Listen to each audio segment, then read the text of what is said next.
नांदुरके गावच्या वेशीवर सध्या जेवढी धूळ उडत होती त्यापेक्षा जास्त धूळ राजकारणाच्या आखाड्यात उडत होती. निमित्त होतं ग्रामपंचायतीच्या निवडणुकीचं. हे निवडणूक म्हणजे काय साधीसुधी गोष्ट नव्हती. ती होती गावचे सर्वेसर्वा रावसाहेब देशमुख आणि त्यांचे हाडाचे वैरी आबासाहेब कदम यांच्यातली इज्जत का सवार असलेली लढाई. रावसाहेब म्हणजे 6 फूट उंच, धिप्पाड देहाचे आणि आवाजात असा खर्ज की समोरच्याने नुसतं हं ऐकलं तरी लघवी करावी. पण रावसाहेबांच्या या रुबाबाचा मुख्य आधारस्तंभ होता त्यांची बत्तीशी, होय कवळी. रावसाहेबांचे ओरिजिनल दात सुपारी खाऊन आणि कडक लक्ष्मी तोडून कधीच कामातून गेले होते. पण पुण्याच्या एका डॉक्टरने त्यांना अशी काही कवळी बसवून दिली होती की रावसाहेब हसले की जणू मोत्यांचे दाणेच सांडायचे. मतदानाला आता फक्त 2 दिवस राहिले होते. आजची संध्याकाळ महत्त्वाची होती, कारण आज जाहीर सभा होती. रावसाहेब देशमुखांचं भाषण म्हणजे तोफेचा गोळाच. पण दुर्दैव कोणाला चुकतं. पहाटेची वेळ होती. कोंबडा अजून आरवायचा होता, पण रावसाहेबांना जाग आली होती. सवयीप्रमाणे रावसाहेब परसातल्या विहिरीवर दात घासायला गेले. विहीर म्हणजे काय, नुसता वाडाच तो, काठोकाठ पाणी भरलेलं. रावसाहेबांनी तोंडातली कवळी काढली, ती एका दगडावर ठेवली आणि दात घासू लागले. आजूबाजूला शांतता होती. फक्त दूर कुठेतरी कुत्रं रडत होतं. दात घासून झाल्यावर रावसाहेबांना सवय होती तपकीर ओढायची. त्यांनी डबीतून चिमूटभर तपकीर काढली, नाकाला लावली आणि ह ह हच्छी. ती शिंक एवढी जबरदस्त होती की रावसाहेबांचं अख्खं शरीर हललं आणि त्या झटक्यात त्यांचा हात त्या दगडावर ठेवलेल्या कवळीला लागला. टप टप बुडुक असा आवाज आला. रावसाहेबांचे डोळे पांढरे झाले. ती लकाकणारी गुलाबी हिरड्या असलेली 32 दातांची कवळी विहिरीच्या खोल गडद हिरव्या पाण्यात दिसेनाशी झाली. अर्रर्र, सत्यानाश झाला. माझी इज्जत पाण्यात गेली. रावसाहेब विहिरीत वाकून बघू लागले, पण तिथे फक्त बेडकांचे डोळे चमकत होते. कवळीचा पत्ताच नव्हता. रावसाहेबांनी कपाळावर हात मारला. आता काय करायचं? कवळीशिवाय भाषण कसं ठोकणार? आणि कवळी नाही म्हटल्यावर तोंड कसं दिसणार? एखाद्या चांबड्याच्या पिशवीचं तोंड दोरीने आवळल्यावर जसं दिसतं तसं रावसाहेबांचं तोंड झालं होतं. ओठ आतल्या बाजूला वळले होते आणि गाल असे खोल गेले होते की जणू महिनाभर उपवास आहे. रावसाहेब गुपचूप घरात आले. त्यांची ही अवस्था बघून त्यांची बायको नर्मदाबाई हातातला चहाचा कप घेऊन तशीच उभी राहिली. अहो, हे तोंडाचं काय झालं? अर्धांगवायूचा झटका आला की काय? ती ओरडली. रावसाहेबांनी बोलायचा प्रयत्न केला. अगं, कवळी पडली विहिरीत. पण कवळी नसल्यामुळे तोंडातून फक्त हवा बाहेर आली आणि आवाज आला, अफ फवळी फडली फिरीत. नर्मदाबाईंना वाटलं कारभारी फिरीत म्हणजे फिरायला चालली आहेत. त्या म्हणाल्या, जा की मग, त्याला तोंड वाकडं कशाला करायचं? रावसाहेबांनी कपाळाला हात लावला. त्यांनी ठरवलं, आता गप्प राहिलेलं बरं. त्यांनी आपल्या उजव्या हाताला म्हणजे निवडणूक प्रमुख बबनला बोलावून घेतलं. बबन आला. बबन म्हणजे अजब रसायन. त्याला वाटायचं आपल्याला सगळं कळतं, पण त्याला काहीच कळत नसे. रावसाहेबांनी बबनला खुण्याने सांगितलं, विहिरीत दात पडले, शोध. त्यांनी हाताने दात घासल्यासारखं केलं. मग विहिरीचा आकार दाखवला आणि मग पाण्यात बुडी मारल्याची ॲक्शन केली. बबनने मान डोलावली. समजलं मालक, एकदम ओके. बबन बाहेर गेला आणि कार्यकर्त्यांना म्हणाला, मालकांनी सांगितलंय विरोधकांना विहिरीत बुडवून त्यांना दात घासायला लावा. रावसाहेबांनी हे ऐकलं आणि त्यांनी बबनच्या टाळक्यात एक सणसणीत टपली मारली. बोलता येत नव्हतं म्हणून. मग त्याला विहिरीवर नेऊन सगळा प्रकार समजावला. आता गुप्त मोहीम सुरू झाली. ऑपरेशन कवळी. ही बातमी कोणाला कळता कामा नये, नाहीतर आबासाहेब कदम गाजावाजा करतील की रावसाहेब बोळके झाले आहेत. बबनने गावातला नंबर 1चा पाणबुड्या, ज्याचं नाव होतं बेडूक सोपान, त्याला गुपचूप बोलावला. सोपानला सांगितलं, मालकांची एक सोन्याची अंगठी पडली आहे, शोधून काढ. सोपानने विहिरीत उडी मारली. 5 मिनिटं झाली, 10 मिनिटं झाली. सोपान वर आला. त्याच्या हातात एक गंजलेला तांब्या आणि एक जुनी चप्पल होती. मालक, हे सापडलं. अंगठी काय सापडना. रावसाहेबांची धडधड वाढली होती. दुपार झाली तशी आबासाहेबांच्या गोठ्यात हालचाली सुरू झाल्या. आबासाहेब बेरकी माणूस होते.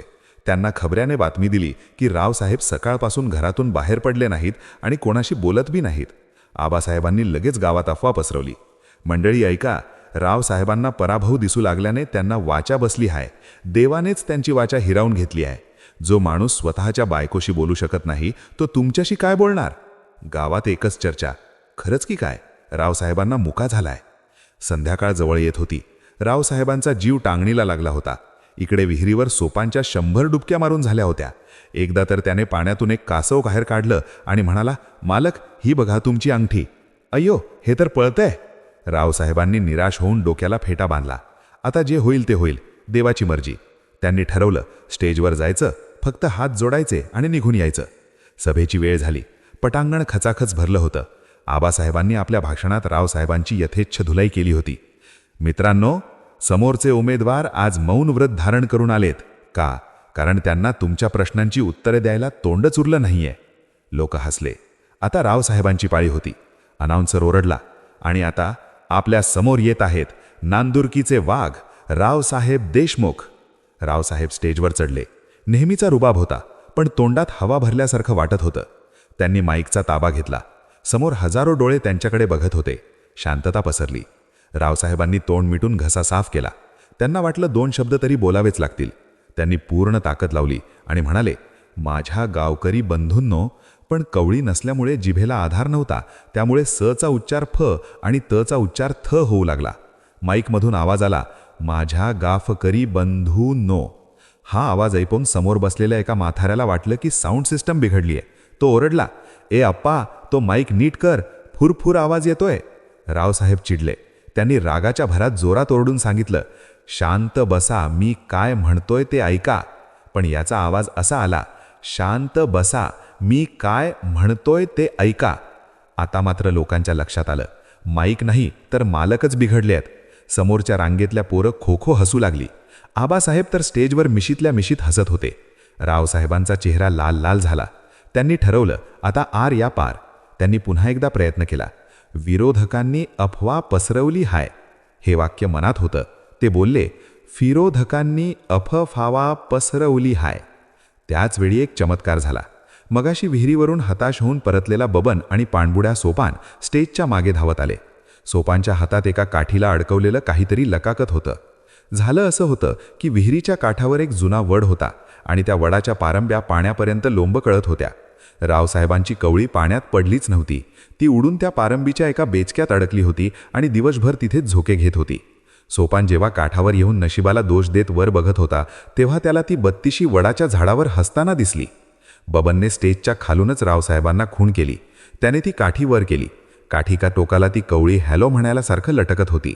रावसाहेबांनी ते बघितलं आणि त्यांच्या डोळ्यात प्राण आला.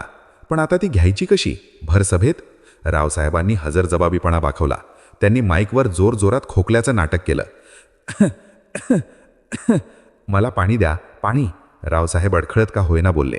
बबन समजदार होता. तो तांब्या घेऊन वर आला आणि तांब्याच्या आड ती कवळी त्याने रावसाहेबांच्या हातात सरकवली. रावसाहेबांनी तांब्या तोंडाला लावला, पाणी पिण्याचं नाटक केलं आणि त्या आडून कचकन ती कवळी आपल्या मूळ जागे बसवली. जसा ट्रान्सफॉर्मरला नवीन फ्यूज बसवल्यावर लाईट लकाकते, तसा रावसाहेबांचा चेहरा उजळला. त्यांचे गाल फुगले, ओठ ताट झाले आणि मिशीला पुन्हा जुना पिळा आला. रावसाहेबांनी माईक हातात घेतला. आता बघा आवाज. बंधूंनो, मघाशी मी मुद्दाम तुमच्याशी वेगळ्या भाषेत बोलत होतो. मला बघायचं होतं की माझा आवाज गेला तरी तुमचं प्रेम टिकतं का? त्यांच्या त्या खणखणीत आवाजाने मैदानातला माहोलच बदलला. लोक शॉक झाले. मघाशी बोबडा बोलणारा माणूस आता तोफेसारखा कसा काय धडाडतोय? रावसाहेबांनी पुढे चालू ठेवलं.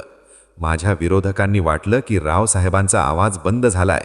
अरे हा रावसाहेब आहे, याची कवळी. छे, याचा आवाज कोणालाच बंद करता येणार नाही. मघाशी माझ्या घशात लोकशाहीचा एक खडा अडकला होता, तो आता निघालाय. लोकांना कवळी ऐकू नाही आलं. त्यांना वाटलं काहीतरी अलंकारिक बोलतायत. पुढे अर्धा तास रावसाहेबांनी आबासाहेबांची अशी काही पिसे काढली की बस रे बस. आबासाहेब म्हणतात, मी बोलत नाही. अहो, मी कृती करणारा माणूस आहे. आणि तुम्ही फक्त अफवा पसरवणारे कावळे आहात आणि मी या गावचा वाघ आहे. टाळ्यांचा कडकडाट झाला. शिट्ट्या वाजल्या. आबासाहेबांचा चेहरा पडला. त्यांना कळेना की 5 मिनिटात असं काय औषध घेतलं या माणसाने. सभा संपली. रावसाहेब जिंकल्यात जमा होते. घरी आल्यावर रावसाहेबांनी ती कवळी काढून दुधाच्या वाटीत ठेवली आणि बबनला म्हणाले, बबन्या, आज तू माझी इज्जत वाचवलीस. पण एक लक्षात ठेव, पुढच्या वेळी भाषण असेल ना, तर आदल्या दिवशीपासून मला उपवास चालेल, पण दात घासायचे नाहीत. आणि ती विहीर? त्या विहिरीला आता गावात बोलकी विहीर म्हणतात, कारण तिथेच रावसाहेबांची हरवलेली वाचा परत मिळाली होती, अशी लोकांची भोळी समजूत होती. निवडणुकीचा निकाल लागला. रावसाहेब दणकून निवडून आले. पण आजही जेव्हा ते भाषणाला उभे राहतात, तेव्हा पहिली गोष्ट काय करतात माहिती आहे? हळूच जिभेने तपासून बघतात, ती जागेवर आहे ना? हा व्हिडिओ तुम्हाला आवडला असेल तर व्हिडिओला नक्की लाईक करा आणि आपला अभिप्राय कमेंट करून जरूर कळवा. तुमच्या मित्रमैत्रिणींना आणि परिवाराला हा व्हिडिओ शेअर करायला विसरू नका. अशाच नवनवीन व्हिडिओसाठी चॅनलला सबस्क्राईब करा आणि बेल आयकन दाबा. भेटूया पुढच्या व्हिडिओमध्ये. जय शिवराय.